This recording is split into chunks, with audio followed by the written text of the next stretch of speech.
वो जब भी अपने बेड पर जाती है, जिंद बेड पर सोता हुआ मिलता है। दिन हो, रात हो, दोपहर हो, कभी भी कोई टाइम हो, वो हमेशा उसके बेड पर ही मिलता था।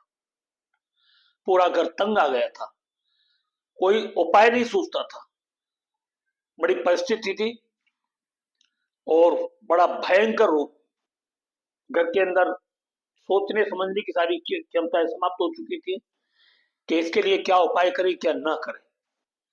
दोस्तों, आज मैं आपको यह घटना बताने जा रहा हूं। यह घटना है जैसलमेर बाड़मेर की, राजस्थान की तरफ की। एक लड़की थी और वो शादी करके आई,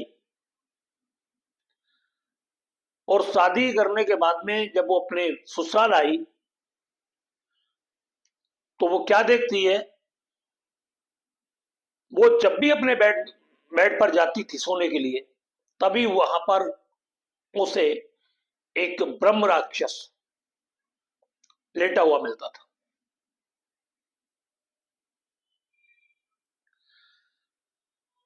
बहुत दिन तक लड़की ने इस सब सारी चीजों को छुपा करके रखा, नहीं बताया।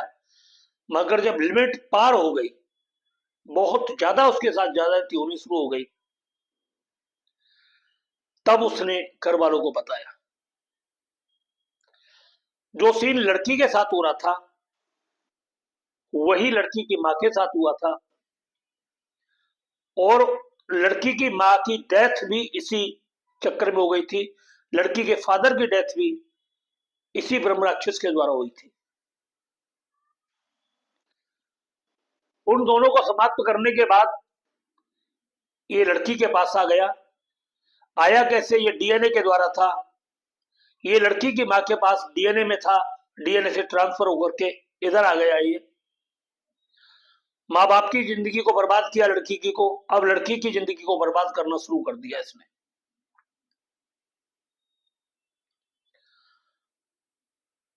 वो जब भी वहां पर अपने बेड के पास जाती है, क्या देखती है कि वहां पर एक व्यक्ति लेटा हुआ है, जिंद। कभी कभी तो उसकी शक्ल इतनी सुंदर होती जिसकी कोई सीमा नहीं, और कभी इतना भयंकर होता था कि वो रूह कांप जाती थी लड़की की, डर जाती थी। लड़की के साथ बहुत कुछ गलत हो रहा था, मगर लड़की बताती नहीं थी। एक लड़की सूखती चली जा रही थी, कमजोर होती चली जा रही थी, और लगभग में 5 साल यही प्रक्रिया बरकरार चलती रही। इलाज कराते, दवाइयां कोई काम नहीं करती थी, क्योंकि वो सब कुछ उसके सामने दिखता था। बीमारी बिल्कुल सामने खड़ी थी। एक दिन लड़की की जबान खुली और लड़की ने बोल दिया कि मेरे साथ ऐसे से होता है, और उस बेड पर यह व्यक्ति लेटा होता है, जिंद। वो जिंद बताती थी, मगर वो ब्रह्म राक्षस था। सबसे बड़ी बात यह थी कि वो पूजा स्थल में भी जाता था, जहां वो पूजा करते थे वहां पर जाता था। वहां वो भी पूजा करता था, जिन मंत्रों को वो बोलते थे उन्हीं मंत्रों को वो भी बोलता था। हनुमान चालीसा वो पढ़ते थे, हनुमान चालीसा वो पढ़ता था। बजरंग बाण वो पढ़ते थे, बजरंग बाण वो पढ़ता था। संकट मोचन वो पढ़ते थे, संकट मोचन वो पढ़ता था। जो भी पूजा के मंत्र होते थे सारे मंत्र पढ़ता था वो। ये सारी प्रक्रियाएं वो करता था, सुनता था, लड़की सुनती थी सारी बातें। जब ये सिलसिला लगातार चलता चला गया, और आपको एक बात बता दूं मैं,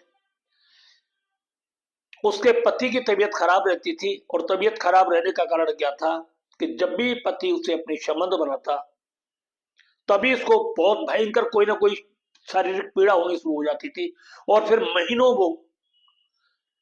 वो बीमारी में पड़ा रहता था, कई कई महीने बीमारी में पड़ा रहता था। इसलिए डर की वजह से दोनों पति पत्नी के बीच के संबंध भी खत्म हो चुके थे। संतान का भी कोई जन्म नहीं हो रहा था। घर में बड़ी असमंजस की स्थिति पड़ी हुई थी। इसके बाद और आपको बात बता दूं मैं, कि जब भी कोई व्यक्ति किसी व्यक्ति को वो पूजा कराने के लिए लाते थे तो नाम पता ठिकाने सहित वो बता देता था कि वो व्यक्ति वहां से आ रहा है, ये उसका नाम है, इस तरीके से वो पूजा कराएगा, और वो पूरे घर का पता बता देता था उसका। जबकि ये बात लड़की को नहीं पता लगती थी, मगर लड़की सारी बात फिर बताती थी कि ऐसे ऐसे इसने बताया है, और वही सच निकलता था। और चैलेंज दे देता था, बुला लो, जिसको भी बुलाना है उसे बुला लो। दुनिया भर के पंडित आए, और पंडितों की हालत तो ये हो गई, जो पूजा करने वाले सियाने बोपा जितने भी आते थे, कि वो आते तो थे मगर दोबारा कोई कदम नहीं उठाता था आने के लिए, बीमार पड़ जाते थे, भयंकर शरीर टूटना शुरू हो जाता था, बॉडी में इतना भयंकर पेन होता था कि वो आंखें पलक मारने में भी उनकी चीखें निकलती थी। जो उसको हटाने के लिए तांत्रिक लोग आते थे। लड़की को ले जा करके भी बहुत सारी जगह दिखाया, कोई आराम नहीं पड़ता था, दिन प्रतिदिन बड़ी परेशानी बढ़ती चली जाती थी। और सबसे बड़ी बात यह होती है कि जब लड़की को कहीं दिखाने के लिए जाते थे तो लड़की की तबीयत बिगड़ जाती थी, बल्कि कोई फायदा नहीं पड़ता था।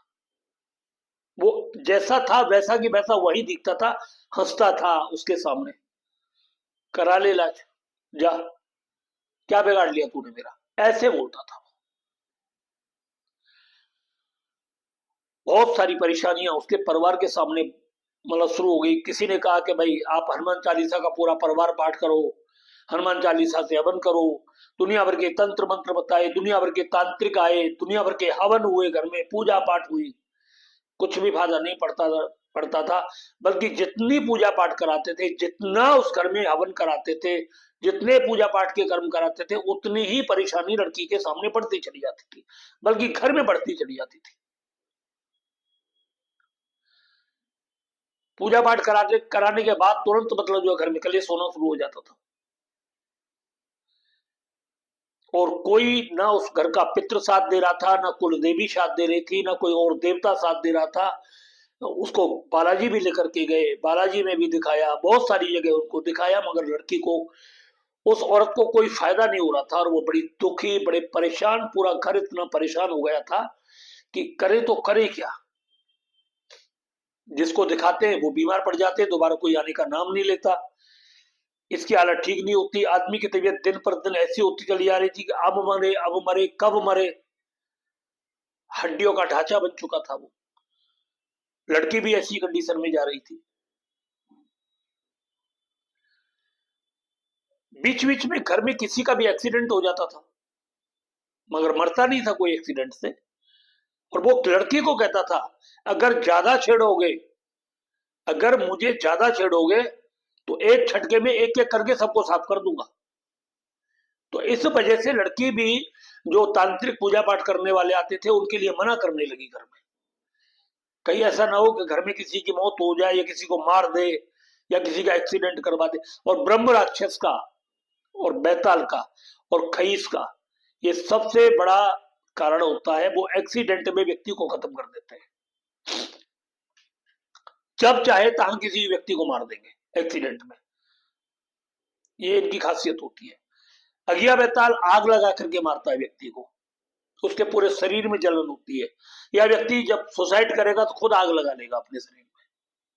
ये अगिया बैताल की पहचान है। जिस घर में अगिया बैताल होता है, उसका प्रकोप होता है, तो व्यक्ति आग लगाता है, या उसकी पूरी बॉडी में जलन होती है, और जलन में व्यक्ति पूरी तरीके से समाप्त हो जाता है।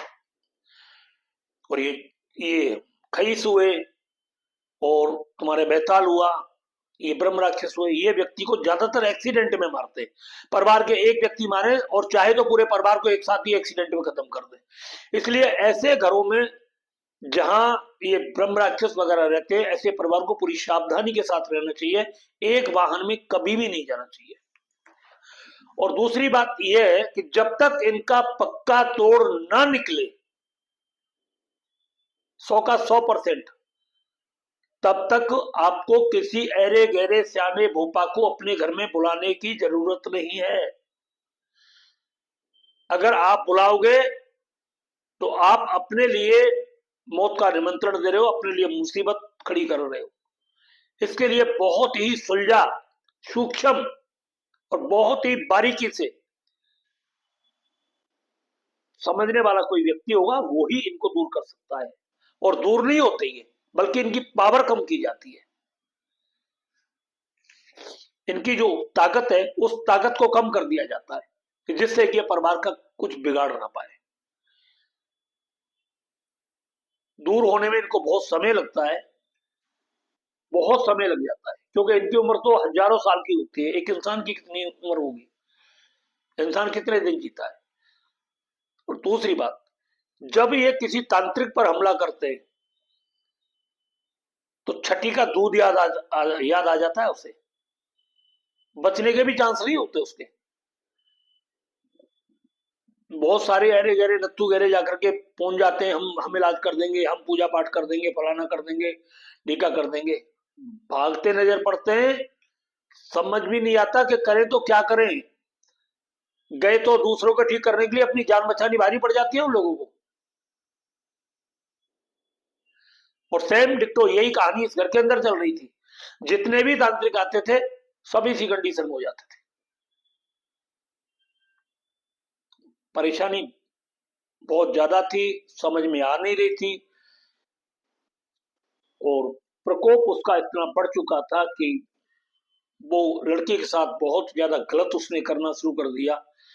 और लड़की की भी कुछ दिमागी स्थिति ये हो चुकी थी कि अब उसको ये लगने लगा था कि अब जीना भी इसी के साथ है और मरना भी इसी के साथ है। अब वो अपने आदमी से भी प्यार नहीं करती थी। उसका आदमी से मन हटना शुरू हो गया, आदमी को देखना उसे पसंद नहीं होता था, बल्कि ऐसा लगने लगा था कि अब यही मेरा आदमी है और यही मेरा पति है। अब सब कुछ मुझे इसी के साथ जीना पड़ेगा और इसी के साथ रहना पड़ेगा। तो इसलिए लड़की, अब कोई भी पूजा पाठ तंत्र मंत्र करने वाला आता था तो वो उसको फौरन मना कर देती थी, वो कि किसी को नहीं लाना, मैं ठीक हूँ। वो ये बोलने लग गई थी कि मैं बिल्कुल सही हूँ, कोई दिक्कत नहीं। मगर घर वाले ये कहने लगे अब सही है तो फिर बच्चे क्यों नहीं हो रहे तुम्हारे। सास भी कहने लगी, नंद भी कहने लगी, सब कहने लगी। जब ये बात आती तो फिर मतलब जो है वो चुप हो जाती। तो फिर कहने लगी सही कुछ नहीं है, बस अब मैं क्या करूं, जो है बस उसी में जी रही हूं। ये सब सारी चीजें उसके सामने चल रही थी। सब कुछ आ गए थे, दुनिया भर के इलाज चले, कुछ भी नहीं हुआ। लास्ट में फिर वही वाली बात है, हमारे पास उसकी खबर आई। ये अब की घटना नहीं है, ये घटना मुझे जैसे जैसे मेरे पास केस आते हैं वो मैं आपको बताता जाता हूँ। मैं लगभग ये 3 साल पहली घटना है, 3 साल के करीब हो गए, लगभग में हो गए होंगे, थोड़ा बहुत ऊपर नीचे हो सकता है। तो ये घटना तब की है। हमारे पास भी वो लोग आए थे, पहले फोन आया, फोन किया, फोन पर बातें हुई, सब कुछ बात हुई, लड़की से बात की, उससे औरत से सारी बात करने के बाद में जब हमने उसका पूरा देखा, उसकी एनर्जी हमने चेक की यहाँ से कि क्या कंडीशन है, तो उसे पता लगा कि बहुत ज्यादा ही स्थिति खराब है। फिर लड़की से हमने बात की, फिर जो भी पूजा पाठ था उसके लिए करवाया, और करने के बाद में वो वहां से दूरी बनाना शुरू कर दिया। रहता घर के अंदर ही था, मगर उससे, वो औरत से, वो लड़की जो जिसे हम बोल रहे हैं, उससे वो दूर हो गया। घर के अंदर ही रहता था, घर से बाहर नहीं निकल सकता था, रहता किसी न किसी के शरीर में था। किसी और औरत पर चला गया तो वहां रह गया, मगर अब उसमें वो चीज नहीं रही थी कि वो औरत की जिंदगी बर्बाद करे। वो चीज उसके अंदर नहीं रही थी। उसको पूरे तरीके से मतलब ब्लॉक करके उसके जितने भी अंग प्रत्यंग थे उनको पूरे तरीके से निष्क्रिय कर दिया था अपनी पूजा के द्वारा, जैसे भी हमने जो जो गुरु ने बताया है उस तरीके से। और फिर उसके बाद शायद उस पर एक लड़का वड़का भी हुआ था, लड़का लड़की ऐसे हुए कुछ। हम गए नहीं, वैसे उन्होंने बताया था फोन पर, दूर ऐसे बात है, क्योंकि खबर तो आती थी जो भी चीज होती थी वहां पूजा पाठ करने, और या कोई शादी विवाह होते थे तब भी हमारे पास खबर आती थी, मगर जाना आना होता नहीं था क्योंकि समय अभाव ही इतना रहता है कि कहाँ जाए, तो निकलना नहीं होता था बाहर। तो ये मैं आपको बात बता रहा हूँ ब्रह्म राक्षस की। ये कभी भी किसी के घर में हो सकते हैं, कहीं भी हो सकते हैं। आप चाहे कितनी भी पूजा पाठ करते हो, कितना भी कुछ भी करते हो, कितने भी आपके घर में हवन हो रहे, ये उस घर का पीछा नहीं छोड़ते। इनकी पावर कम की जाती है, इनकी शक्ति कम की जाती है। ये किसी व्यक्ति के ऊपर अपना प्रभाव डाल रहे हैं, उसके ऊपर जो गलत प्रभाव पड़ रहा है, उसके ऊपर जो नेगेटिव एनर्जी पड़ रही है, उस नेगेटिव एनर्जी को वहां से निष्क्रिय कर दिया जाता है, विसर्जन कर दिया जाता है उस व्यक्ति के ऊपर से, और व्यक्ति के ऊपर कोई गलत प्रभाव ना पड़े। ये प्रति हर महीने भी की जाती है, 2 महीने में भी की जाती है, जैसा लगता है वो किसकी पावर क्या है। तो ऐसे ऐसे उस व्यक्ति को एक तरीके से चलाना पड़ता है जिंदगी में हमें। कोई अगर ये कहता है लाइफ टाइम में इसका परमानेंट इलाज हो, तो परमानेंट इलाज इसके होते हैं, मगर वो बहुत ज्यादा खर्चीले होते हैं, बहुत ज्यादा ही, मतलब जो है। और फिर दूसरी बात यह है कि उसमें अपना भी रिस्क रहता है और सामने वाले के ऊपर रहता है। अगर हम अपना काम कर रहे हैं और सामने वाला जरा सा भी लापरवाही कर जाएगा, तो फिर मरने में उसे ज्यादा समय नहीं लगता, उस घर को बर्बाद होने में ज्यादा समय नहीं लगता। इसलिए इनकी पावर को कम किया जाता है, इसकी एनर्जी को, जो ताकत है इनकी, उसको कम कर दिया जाता है। और जब इनकी ताकत कम हो जाती है, तो ये धीरे धीरे धीरे धीरे एक तरीके से असहाय स्थिति में चले जाते हैं, और फिर ये अपनी मर्जी से जब जहां भी निकलेंगे तो निकलेंगे, मगर डीएनए वाले अक्सर करके डीएनए में ही रहते हैं, घर परिवार के किसी न किसी व्यक्ति के ब्लड में वो रहेंगे ही रहेंगे। तो दोस्तों, आज मैंने आपको ये बताया है कि किस तरीके से, बहुत सारे लोग इसको जिंद कहते हैं, ये आते कैसे, आपको बात बता देता हूँ, थोड़ा सा आप समझ ले कि आप, जो लोग किसी बड़ के पुराना बट का वृक्ष हो, पीपल हो, कोई पुरानी हवेली हो, कोई बावड़ी हो, कोई पुराना तालाब हो, कोई ऐसी धर्मशाला हो जिसके अंदर लोग ना जाते हो, कोई ऐसी हवेली हो जहां इनके अंदर लोग ना जाते हो,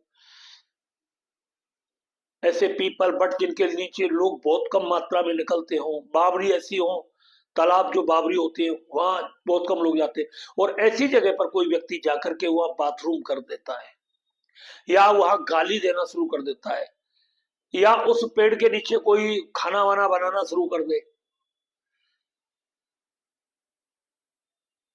मतलब जब इनको ये डिस्टर्ब करते हैं तो ये उस डीएनए में आकर के उतर जाते हैं, उस व्यक्ति को परेशान करने के लिए, तंग करने के लिए।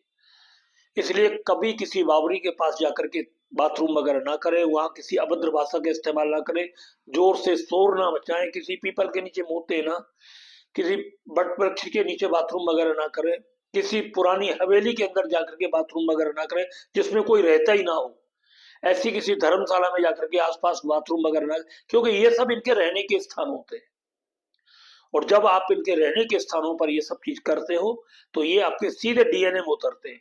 और विशेष करके बैताल, ब्रह्मराक्षस और ये खईस, जिंद तो फिर भी एक अलग चीज है। तो ये जो चीज होती है ये बहुत ही घातक होती है। इसलिए आपको मैंने बताया है कि आप इन सब जगहों से बचें, और अपने परिवार को भी, अपने बच्चों को भी ये सब चीजें बताएं कि इन जगहों पर आपको ये सब कुछ नहीं करना है। दोस्तों, आपको अगर ये वीडियो अच्छा लगा है तो आप इसको ज्यादा से ज्यादा शेयर करें, लाइक करें, चैनल को सब्सक्राइब करें। अपने वीडियो को बड़े ध्यान से देखा, इसके लिए आपका बहुत बहुत धन्यवाद। हमारा एक अध्यात्म मोटिवेशनल 2 करके चैनल है, आप उस पर भी जाएं, उस पर हमारी बहुत सारी वैदिक कल्प की सीरीज पड़ी हुई है। आप अपनी इच्छा अनुसार, आप अपने रोगों के अनुसार वहां से हमारे कार्यालय में फोन करके मंगा सकते हैं, जो परमानेंट लाइफ टाइम आपके सारे बीमारियों को जड़ से ठीक करती है। आपके ऊपर कैसा भी तंत्र मंत्र हो, जादू टोना हो, भूत प्रेत हो, कुछ भी हो, उसको लाइफ टाइम पूरी तरीके से ठीक करता है, और आपकी जिंदगी में बहुत ही सुकून भरी जिंदगी आपको जीने का मौका मिलता है। हर हर महादेव, जय माता की।